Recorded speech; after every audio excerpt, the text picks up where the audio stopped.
That vampire can bite me any day. That one too. Yep. Mm-hmm.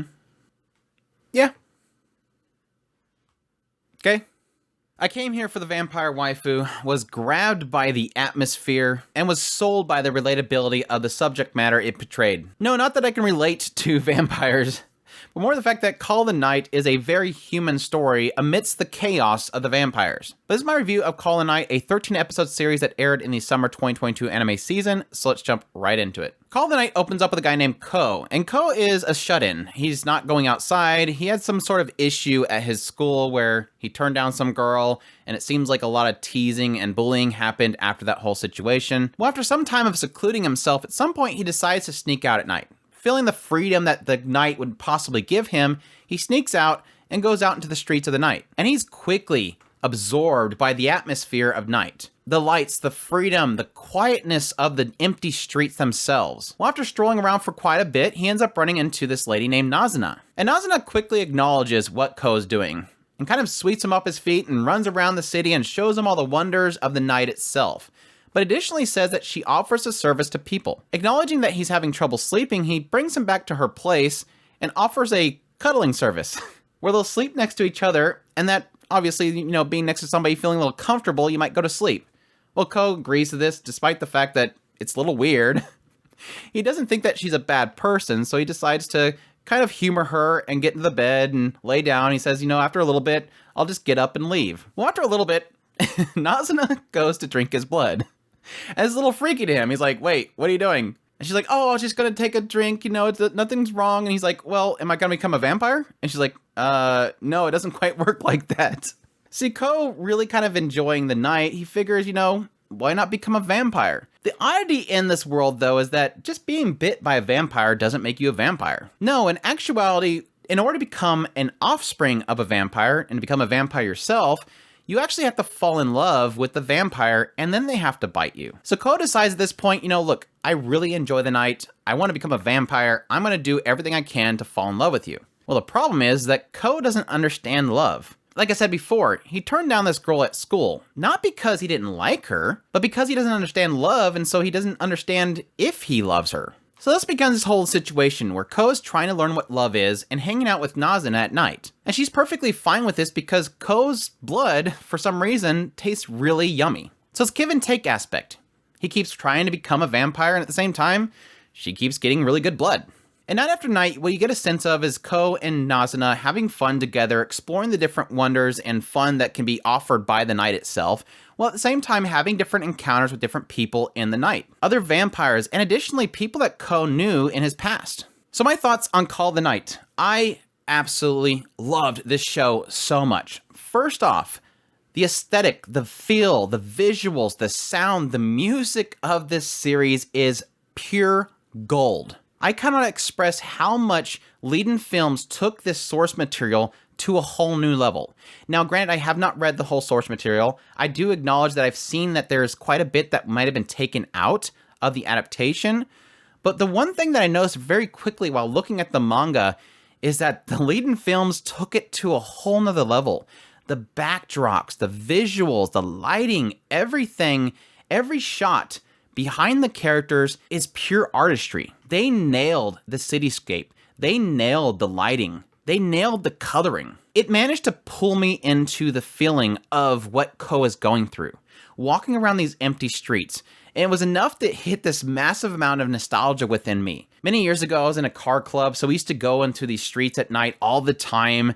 And additionally, I used to work midnight shifts, so I had that feeling of going out at the night and working at night. And plus, technically, I'm still a night owl. I just still enjoy doing a lot of things at night because it's a different feel. During the day, everything's noisy and loud and everybody's busy and there's a lot of talk going on. But at night, it almost feels like you're free. You don't have responsibilities pulling at you left and right. And that's the feeling that Ko gets when he goes out at night. And the relatability that I had in Ko with that was so substantial. And like I said, additionally, the music was so phenomenal. Gosh, the soundtrack is so good. Creepy Nuts did some amazing music for the series. They were phenomenal. I love the OP and the ED. I listen to it every single episode, and I still listen to it. Just the soundtrack was so good. Leiden Films, hats off to you. You did an incredible job of taking something and just making it even more. Now, granted, I'll still check out the manga, but still, I loved it. I loved every minute of what they did with the series. And that's not to even get started on the show itself. What's so interesting about this series is that coming into it, like I joked about at the very beginning, came into this for the vampire waifu. Yes, Nazuna looks like she's straight out of My Hero Academia toga. I loved her character designs, and yes, within the first episode, I'm like, they nailed that character design. It looks really unique, very good, love it to death. And I say the same thing with all the other character designs, absolutely love them. But what surprised me was how human this series was. It wasn't just about the vampires. Yeah, now I love the vampire aspect of the series, and yes, it's very goofy, quirky. The idea that the victim has to love the vampire to become a vampire, and how goofy of an explanation Nazuna has for how to become an offspring, because Nazuna likes to make a lot of dirty jokes, but at the same time, she's so embarrassed when it comes to talking about creating an offspring. Just the aspect of Ko showing his neck to say that she can drink his blood freaks her out, because that's essentially, that's his naughty bits if you think about from the perspective of her thinking this is how you create offspring. And then how that kind of transpires to her talking about how she's looking for other victims to drink their blood, and then Ko starts getting jealous and saying how she's going around drinking all these different men's blood. Again, it just spirals out of control. And yes, I like the later aspects of the vampire elements added to it. Getting into Ko's blood, how it tastes different, and how it can taste different based on how he's feeling.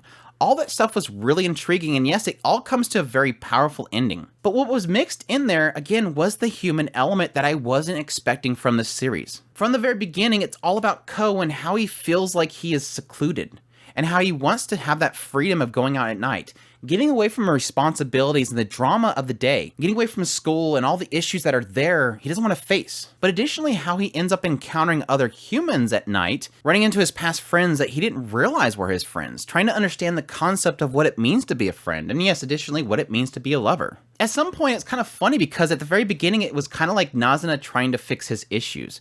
But then it quickly turned to Ko trying to fix other people's issues, giving a different perspective on how to see things. One of the prime examples, and was a golden moment of the series that made me realize how much I love this series so much, was this point which he runs into an office worker. And he tries to instill upon her all the things that she thinks that she's lost since she's become an office worker, realizing very quickly you can still enjoy those things. All the things that you enjoy when you're a child, you can still do that. One thing she was pointing out was that she enjoyed just going out to an empty street at night. At the very end, he goes out to the street and he goes, "Walk out here. You can still do it." Yes, it's a simple message, but what it's saying is that everything you enjoyed before, just because you're an adult, doesn't mean you can't enjoy it anymore. You're still free to do what you want to do. Despite the fact that her work itself was destroying her, it made her feel locked down. She panicked at the sight of a call from her boss. But again, it was Ko showing her you can still walk away from things. You can still enjoy life. I would argue that it seems like they are all basically messages that are very simple, at face value. The best way that I can put it is that they're the easiest pill that's the hardest to swallow. The thing that you don't want to accept sometimes, or it's the thing that you never realize. And I think how they portrayed each one of those scenarios were so fantastic. It's almost surprising to me to realize that the creator behind this is the one that created Yofukashi, because it's the last person I can see making such really human stories amidst all this crazy stuff. But at the same time, when I think about it, one of the things that I love most about Yofukashi was that when it stepped away from the candy jokes and got into the slice of life stuff, I actually really love the writing. And I can see it here. I actually love when this creator writes about people, the psyche, and what people go through on a daily basis. And that's not even get started on the comedy itself, which I absolutely love. Nazuna is an absolute goofball. I've mentioned quite a bit of it at the very beginning, but this also extends to a lot of side characters, a lot of the shenanigans that they go through. I had a lot of fun. Whenever it decides to get really comedic, it always hits. I would probably say it's like a 25% comedy, 50% drama, and then like a 25% atmosphere. Make no mistake, this series is phenomenal. It had a fantastic director, the director that did Case Study of Vanitas, Tomoyuki Itamura, and a series composition writer right there alongside them, Michiko Yokote, who's done a lot of incredible stuff. It just has a great team behind it, so much passion. The studio did a phenomenal job, and I can't suggest this series enough. go watch Call the Night. It was easily one of my favorite shows of the season, and it might go down as one of my favorite shows of all time. I really do hope that we get more because there's plenty of content that they can adapt for this series. But until then, I hope you guys enjoyed my review. If you did, make sure to hit that like button down below. Comment. Let me know what's thought of the series if you're going to be checking it out. Additionally, if you're new to the channel, make sure to hit that subscribe button so you get all my content. I do news, reviews, first impressions, top list. If it's anime, it's pretty much here. Additionally, if you want to support the channel more, you like what you're seeing, you can support us by Patreon, our tips link, or super thanks button down below. I greatly appreciate everybody considers, and y'all take care.